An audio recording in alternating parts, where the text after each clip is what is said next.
E eu, como capricorniano, sou emotivo. Muita gente quer chorar, né? Mas daí eu aprendi... não, quase morri aqui. Primeiro que eu tenho um carinho muito grande. Quando eu saí do BBB, a gente fez um programa junto e você me abraçou tanto, Cíntia. Foi tão gentil, foi tão maravilhosa. Nunca esqueci de você. Muito obrigada, Kátia, querida. eu te confesso que quando eu cheguei aqui em Londrina, eu cheguei assim, eu de César, ex-BBB, vou num programa de TV, nem me der ibope. Vou ter um programa numa rádio. Uma apresentadora X daqui de um outro programa que me seguia nas redes sociais, vinha na minha casa, no auge do BBB. Mas posso te falar uma coisa? Mas ainda bem que você levou esse monte de não, sabe por quê? Porque um novo caminho, a nova trajetória está construindo agora, que vai ser de muito mais sucesso do que você imagina. Te garanto, viu, meu amigo? Tenha certeza disso.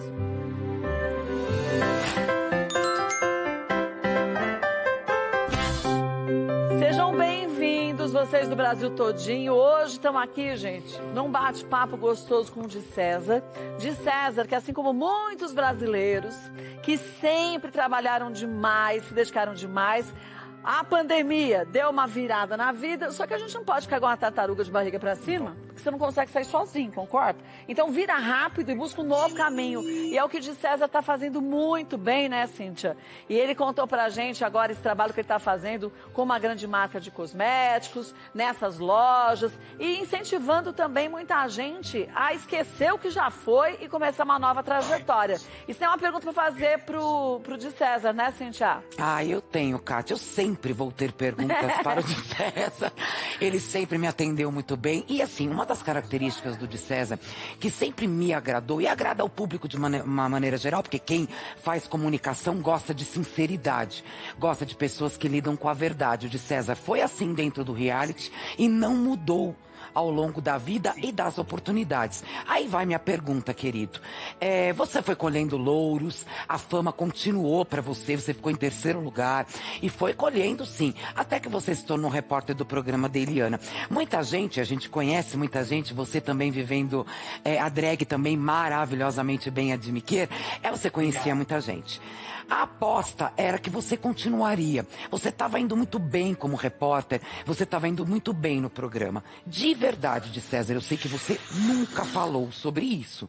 Aconteceu alguma coisa que tenha te magoado, desagradado, decepcionado, para que você não continuasse naquele caminho que parecia tão promissor para você? Olha, Cíntia, eu vou te confessar uma coisa de coração. A Eliana foi uma fada madrinha na minha vida. A Eliana foi muito generosa. Nós fizemos uma vez uma viagem para Dubai. Ficamos 9 dias, 7 pessoas. E a gente tinha dinheiro só para tomar café da manhã no hotel e para almoçar. Não tinha dinheiro para jantar. Acho que o SBT deu um valor X para a gente. E quando chegou lá para trocar o dólar em dirhams, que é o dinheiro de Dubai, a equipe toda ficou sem dinheiro para jantar. A Eliana pagou o jantar de todos os dias da equipe toda. Então eu a conheço pessoalmente, ela foi muito generosa. Eu sou muito ansioso.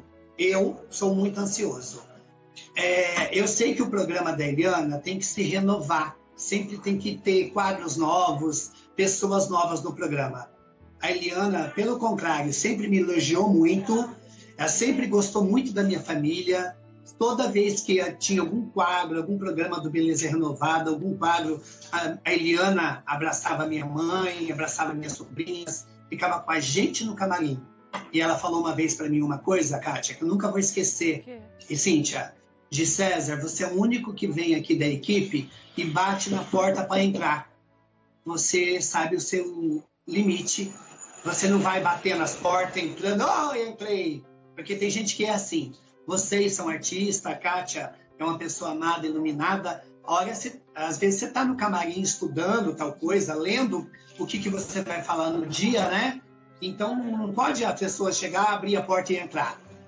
Eu acho que a Eliana só não aconteceu de eu estar no programa porque ela tinha que renovar o programa. Sim, natural. E uma vez, uma pessoa X muito próxima da Eliana ficava no camarim falando mal da Eliana. Falava? Reclamando demais da Eliana. Mas falava falando pra você? mal da Eliana. Pra mim e pra equipe. Ai, a loira tal chegou, a que se acha chegou. Daí um dia eu falei pra Eliana. Falei, Eliana, tá acontecendo tal coisa.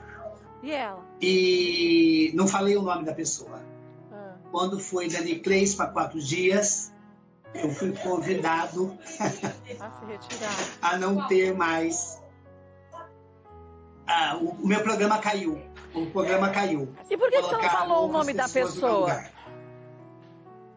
Eu falei. Você falou? Eu falei. Falei. E a pessoa era tão Eu vou te próxima confessar dela. uma coisa. Ah. Eu vou te confessar uma coisa que o pessoal, é uma coisa que a gente tem que aprender na televisão, é entrar mudo, cego e surdo, não vê nada. Já aconteceu isso em outro programa da tarde que você já trabalhou também. Sim. Infelizmente tem coisas que acontecem de pessoas que te amam, te beijam, te abraçam, vão lá e puxam teu tapete. Eu sou uma pessoa muito inocente, o que eu não quero de ruim para mim, Kátia, se alguém... Eu amo a Kátia, amo você e amo a Mama, né? Como artistas. Se alguém chega pra mim e vai falar alguma coisa pra mim, eu falo, vai lá e fala pra pessoa, não fala pra mim. Sim. Mas você Vai lá e é fala pra correto. pessoa. Mas É. essa pessoa continua de César, né, Kátia? Essa pessoa que fazia isso, que é muito feio. Você foi honesto, falou a verdade. Infelizmente, dizem que quem fala a verdade não merece castigo. Às vezes, na prática, não é assim. Essa pessoa E continua trabalhando com a Eliana? Não, ficou um tempo. Ficou um tempo, mas saiu. Entendeu? Saiu. Mas daí eu não sei o que a pessoa plantou lá dentro, né? Eu sei que eu tenho amor e carinho pela Eliana. A Eliana eu mando Feliz Natal, Feliz Páscoa, Feliz Ano Novo.